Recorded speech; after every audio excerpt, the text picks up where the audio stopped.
let me talk about your journey so far. What is happening in your skull 1 week before the draft right now, Kyle? Yeah. I mean, it's been a crazy few months going through the whole process, but at this point, it's kind of slowed down a little bit. No more Zooms, no more visits. It's kind of, just waiting now. But I feel like I did everything I needed to in the process, and now there's, no regret wishing that, I wish it could have changed something. So I'm excited. I'm excited to see what happens a week from now. Okay, where are you right now? Where have I found you on this Thursday? I'm in Syracuse right now. You're in Syracuse. Oh, nice. Okay. Is it? Let me ask. Is it true you were back in your home state, winging it around for a certain team that resides in the NFC East that wears blue on Tuesday? Yeah. Where you were there?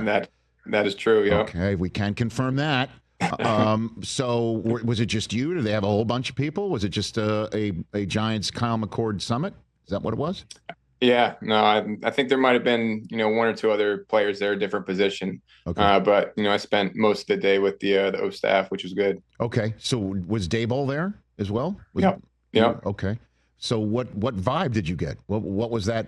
What can you share with me about that, Kyle? Yeah, no, they definitely put me to the test. They want to know how well you process things and, how quickly can you pick up information. And so, with all the teams, they definitely were, the one that tested me the most, but it was good. It was a lot of fun. And, they're great dudes with a great record of developing young quarterbacks as well. So that would be a great spot to end up behind, two great veterans as well. So that was kind of like your last intense test before the draft.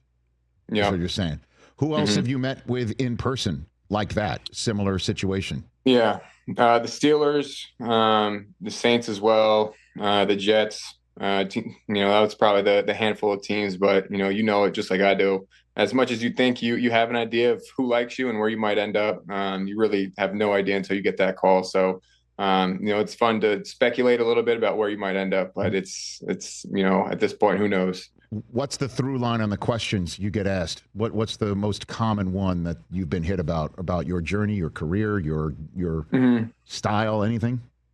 Really just about the transition from Ohio State to Syracuse and the jump I took going from one school to the other and kind of the similarities and differences between the offense and stuff like that. So I've been asked that question probably 50 times now.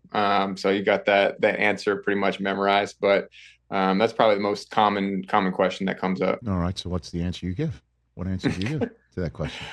I mean, I tell them I knew I'd make a big jump from year one to year two as a starter, regardless of where I was, whether that was Ohio State for another year or somewhere else. And then I think that playing at Ohio State prepared me for anything that I'm going to see down the line. I think that's the closest thing you can get to being on an NFL team without actually being in the NFL, surrounded by talent and the expectation from, the fans and the coaching staff and everything that goes into it. I mean, it gets you ready for the NFL and, just went back and was brutally honest with myself and really watched the tape and got better from it. And, knew that I was going to take a big jump. And I think having 12 games starting there under my belt in 2023 really helped me in 2024 know what I needed to work on. And I feel like that definitely served me well going into last season. Catch the Rich Eisen Show live weekdays from 12 to 3 p.m. Eastern on Roku Sports Channel in the U.S.